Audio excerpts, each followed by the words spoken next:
Ontem, o Jornal da Band mostrou as investigações do Ministério Público e da Polícia sobre o assassinato do ex-prefeito de Santo André, Celso Daniel.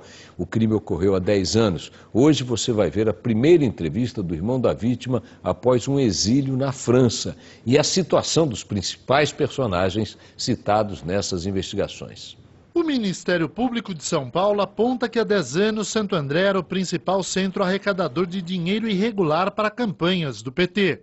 Daqui, milhões de reais teriam sido desviados ou cobrados na forma de propina de empresários da cidade. Os desvios dessa quadrilha que nós apuramos aqui chegam a mais de 100 milhões de reais. Celso Daniel, então prefeito de Santo André, participava dos desvios de acordo com os promotores, mas não aceitava que o dinheiro que deveria beneficiar o partido fosse parar no bolso de amigos e secretários. O Celso Daniel guardava dinheiro, sacolas de dinheiro no seu próprio apartamento. Esses recursos que foram vistos dentro do apartamento dele eram também recursos destinados a campanhas eleitorais.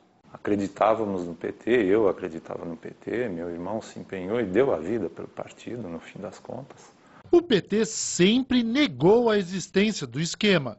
Já empresários da cidade afirmaram que davam dinheiro diretamente ao empresário Sérgio Gomes da Silva, o Sombra, apontado como o mandante da morte do prefeito petista. A quebra do sigilo bancário de Sombra mostra depósitos suspeitos nas contas dele. O Ministério Público moveu 2 processos, um sobre o assassinato de Celso Daniel, outro sobre o esquema de desvio de verbas em Santo André.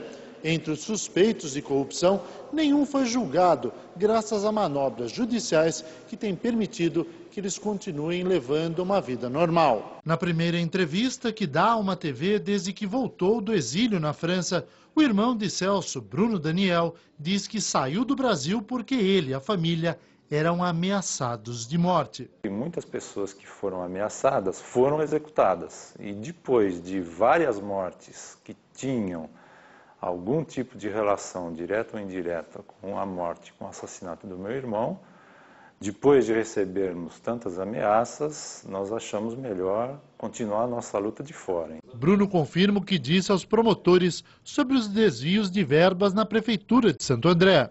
O Gilberto Carvalho, no dia da cerimônia de 7º dia do assassinato do meu irmão, contou ao meu irmão mais velho, João Francisco, e a mim, que havia um esquema de arrecadação de recursos para financiamento de campanhas, e ele próprio levou ao José Dirceu, que na época era presidente do Partido dos Trabalhadores, 1.200.000 no Corsinha preto dele.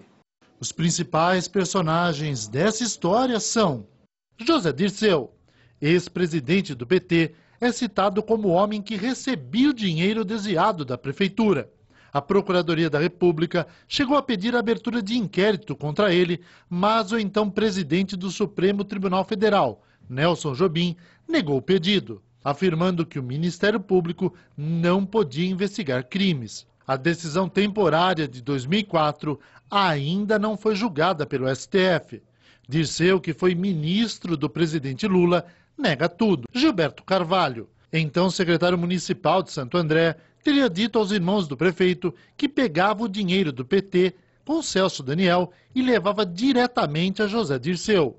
Desmentiu tudo em juízo. Foi chefe de gabinete de Lula e é ministro de Dilma Rousseff. É um dos réus junto com o PT no processo de desvio de verbas. Miriam Belchior, ex-mulher de Celso Daniel, também teria falado sobre o esquema família do político. Aos promotores, desmentiu o fato. É ministra de Dilma Rousseff. Sérgio Sombra, acusado de mandar matar Celso Daniel, deve ir a julgamento até o fim do ano. Também não foi julgado pela participação no suposto esquema de desvio de verbas. Permanece em liberdade. Se o prazo for estendido demais, nós já temos 10 anos da morte, a prescrição pode favorecer todos os réus desse processo. Pessoalmente, eu me sinto muito frustrado com isso. Nós temos a esperança de que haja condenações e que a sociedade se mobilize para que fatos como esse nunca mais ocorram. Todos os personagens citados nesta reportagem foram ouvidos pela Band, mas não responderam aos pedidos de entrevista.